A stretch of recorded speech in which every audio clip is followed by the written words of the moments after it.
창세기 21장 1절에서 7절까지 우리 한 목소리로 함께 봉독합니다.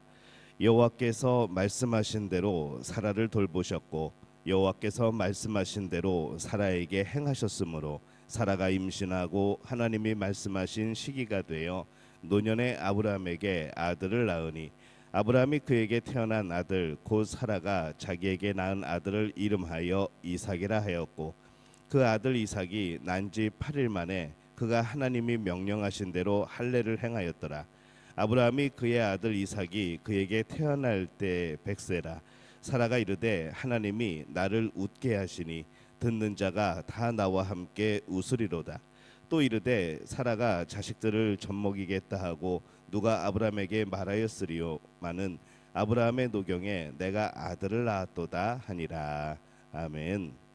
할렐루야. 하나님의 은혜가 오늘 새벽에 하루의 첫 시간을 주 앞에 드리는 우리 믿음의 가족들에게 함께 하시기를 예수님의 이름으로 축원합니다. 오늘 말씀은 이 아브라함이 또 사라가 이삭을 낳은 그런 말씀을 담고 있습니다. 사라가 드디어 임신하고 출산을 합니다. 2절에 보면은 사라가 임신하고 하나님이 말씀하신 시기가 되어 노년의 아브라함에게 아들을 낳으니 이렇게 말씀을 합니다. 89세에 임신하였고 90세에 출산한다는 것이 이게 이제 굉장히 불가능해 보였습니다. 그러나 이것은 하나님께서 약속하신 일이었죠. 그래서 말씀하신 대로 사라가 임신하였고 사라가 아들을 얻습니다. 아브라함이 하란에서 나올 때가 75세입니다.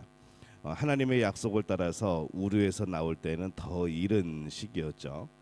하나님의 약속이 있었지만은 25년이 넘도록 이 아기를 낳지 못하고 있었습니다. 그러다가 드디어 말씀하신 대로 아기를 낳습니다. 이 아브라함과 사라가 아들을 낳는 것, 늦은 나이에 아들을 얻었다. 이제 그래서 특별한 일이 되어지는가? 뭐 그런 건 아니겠죠. 어쨌든 간에 이 아브라함과 사라가 아들을 낳은 것은 굉장히 큰 사건입니다. 왜 그런가 하면은 늦은 나이 때문이 아니라 말씀하신 대로 낳았기 때문에 그런 것이죠. 그것이 어쩌다가 인간적인 그런 생물학적인 것에 의해서 늦게 임신이 되어지고 아들을 낳았다. 뭐 그래도 굉장히 특이한 일이고 와, 그 나이에라고 생각을 하겠지만은 정말 이 사건이 중요한 것은 하나님이 약속하신 대로 하나님이 말씀하신 대로 아들을 낳았다라는 이것이 정말 특별한 일이고 중요한 일이 되어지는 겁니다. 이 아브라함과 사라의 아기는 믿음의 열매입니다. 하나님께서 약속하셨고 아브라함은 그것을 믿었고 지난 25년 이상의 세월은 약속과 믿음이 더욱더 구체적으로 세워지고 따르는 과정인 것이죠. 이 모든 과정을 통해서 말씀하신 대로 드디어 믿음의 열매를 맺게 된 겁니다. 우리의 믿음의 삶이 그렇습니다. 하나님의 약속과 우리의 믿음이 어우러지는 삶. 하나님의 약속을 따라서 우리의 믿음으로 그것을 믿고 따르는 삶, 이것이 우리의 평생의 삶의 모습이어야 되는 것이죠. 세상에는 참 많은 일들이 일어납니다. 그러나 오직 말씀하신 대로 따라가서 말씀하신 대로 일어나는 일들이 정말 복된 일입니다. 아무리 크고 좋은 일이라고 하여도 말씀과 상관없는 열매는 그것은 무의미한 열매가 되어지는 것이죠. 하나님의 약속 안에서 주어지는 복은 정말로 우리에게 진정한 복이 되어집니다. 그러나 하나님의 약속 밖에서 이루어지는 복들은 이것이 참 우리에게 영원한 것이 아니고 우리에게 복된 것이 아니고 그냥 어떻게 보면은 어떤 때는 그것이 또 근심이 되어질 수도 있는 것이죠. 그래서 우리가 복을 구할 때에 하나님의 약속 안에 복을 구하는 것이 우리에게 참 진정으로 이익이 되고 유익하고 또 우리 삶에 큰 거룩함과 성결함이 나타나게 되는 겁니다. 하나님께서 말씀하신 길을 따라가는 것, 이 우리가 그 길을 걸어가야 됩니다. 신앙인은 모두 말씀의 약속을 가진 사람들이죠. 우리에게 주어진 말씀을 따라가기 위하여서 우리는 늘 전진하고 우리는 늘 도전하고 우리는 늘 노력을 해야 되는 겁니다. 그 길을 따라가는 것이 때로는 아브라함처럼 25년 이상의 그런 기간이 걸릴 수도 있습니다. 25년 동안 열매 없이 약속하신 열매가 주어지지 않아서 살아가는 그런 모습이 이 얼마나 때로는 불안불안하고 또 우리의 마음속에서 여러 가지 생각들이 나오고 그러겠습니까? 하지만은 한결같이 하나님을 향하여서 마음을 두고 살아가는 것, 그러면 그 열매는 더욱더 복된 열매, 더욱더 기쁨의 열매가 되어지겠죠. 말씀을 따라가는 삶을 살았으면은 이미 열매는 얻은 겁니다. 25년이라는 시간, 그 이상의 시간을 아브라함이 살면서 그는 날마다 하나님의 약속을 보고 살았던 것이죠. 이 땅에서 말씀대로 이루어지지 않았으면은 또 오는 세상에서 말씀대로 이루어질 겁니다. 그래서 우리가 어떤 세상의 그런 시간에 또 세상의 시기에 국한하지 아니하고 이 하나님의 말씀은 반드시 이루어지는 것을 믿고 그렇게 살아가는 것이 우리에게 복이고 또 우리의 마음이어야 됩니다.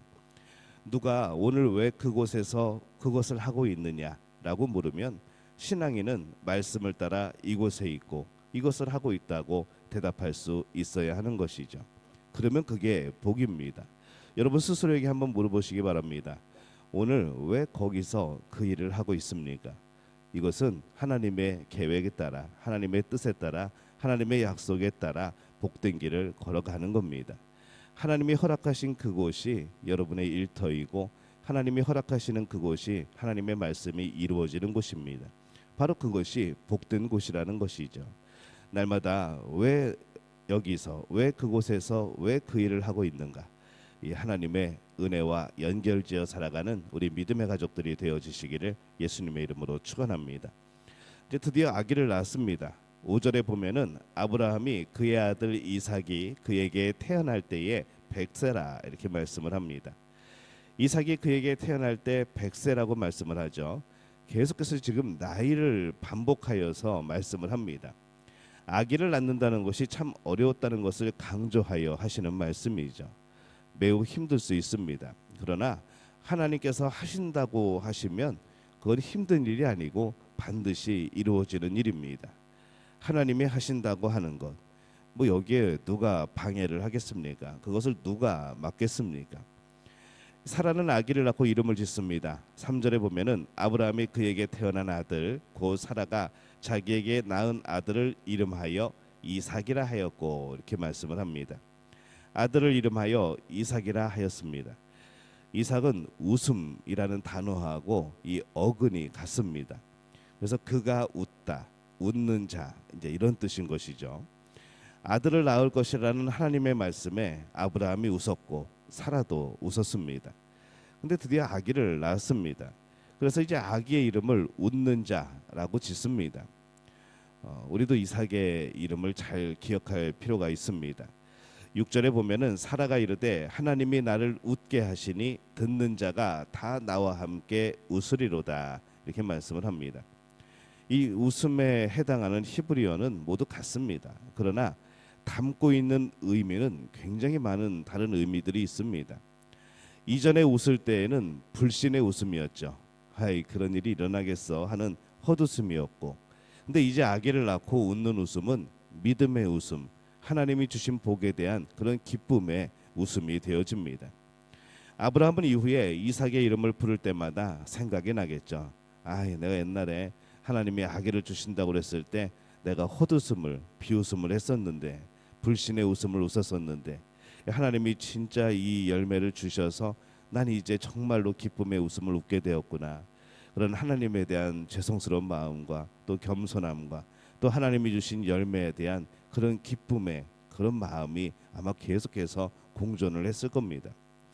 아들 이름을 부를 때마다 하나님의 약속이 생각이 났겠죠.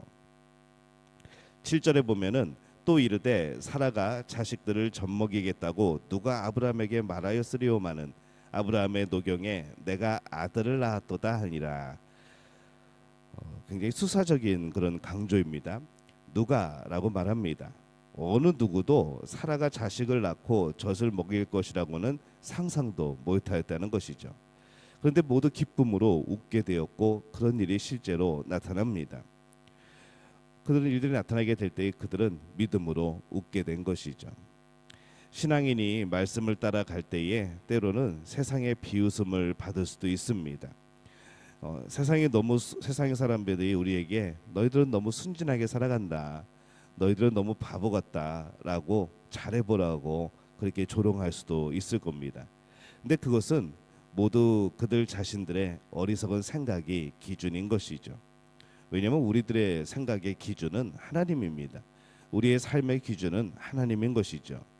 그래서 이 신앙인은 그들의 생각이 아니고 이 세상의 기준이 아니라 오직 하나님의 말씀을 따라가는 것이 우리의 모습이고 그 말씀이 우리 삶의 기준이 되어지는 겁니다.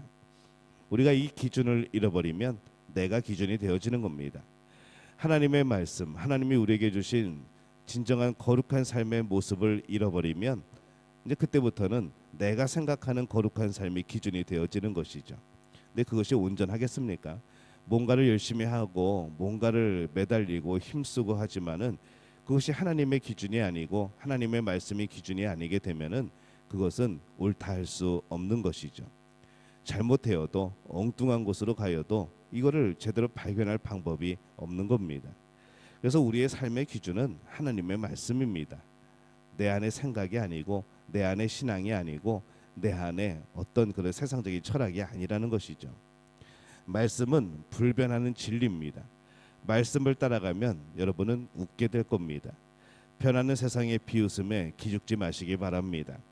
우리를 웃게 하시는 하나님의 인도하심을 믿고 따라가면 하나님이 결국에는 여러분들을 웃게 하실 줄로 믿습니다. 아브라함도 사라도 처음에는 헛웃음을 지었습니다. 그러나 말씀을 따라갔을 때, 믿음을 가지고 말씀을 따라갔을 때 그들은 함께 웃게 된 것이죠. 믿음으로 웃게 됩니다. 믿음으로 크게 웃을 때가 있음을 믿고 말씀에 순종하는 우리 믿음의 가족들이 되어지시기를 바랍니다. 우리들에게는 말씀이 기준입니다. 자신들의 생각이 기준이 되어서 웃는 세상의 그런 비웃음에 여러분 기죽지 마시기 바랍니다. 말씀은 오랜 세월 모든 사람에게 변함없는 기준이 되었습니다. 수많은 사람들, 예수님이 이 땅에 오시고 구약 시대부터 시작하여서 지금까지 모든 시간들 동안에 말씀은 모든 믿는 자의 기준입니다. 이 기준을 놓치고서 하나님의 뜻대로 산다고 하는 것은 불가능합니다. 그거는 아예 가능성이 없는 것이죠. 그래서 우리는 하나님의 말씀을 붙들고 산 사람은 결국 하나님이 웃게 하심을 믿고 끝내 말씀과 믿음으로 살아서 우리 모두가 주 안에서 웃게 되어지는 그런 복된 우리 믿음의 가족들이 되어지시기를 예수님의 이름으로 축원합니다.